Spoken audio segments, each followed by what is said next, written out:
गुस्ताख रसूल मलून नूपुर शर्मा बीजेपी की जानिब से लड़ेंगी इलेक्शन। शान रिसालत सल्लल्लाहु अलैहि वसल्लम में गुस्ताखी करने वाली बीजेपी की मलून लीडर नूपुर शर्मा लोकसभा इलेक्शन में मुकाबला करने वाली है।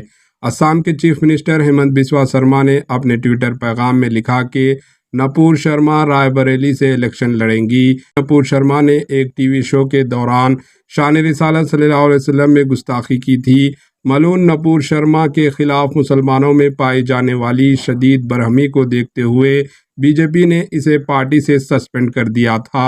अब ताज़ा तौर पर इतलात हैं कि नूपुर शर्मा रायबरेली से इलेक्शन में हिस्सा ले सकती हैं और बीजेपी इसे अपना उम्मीदवार बनाएगी। Bureau report, AHN news.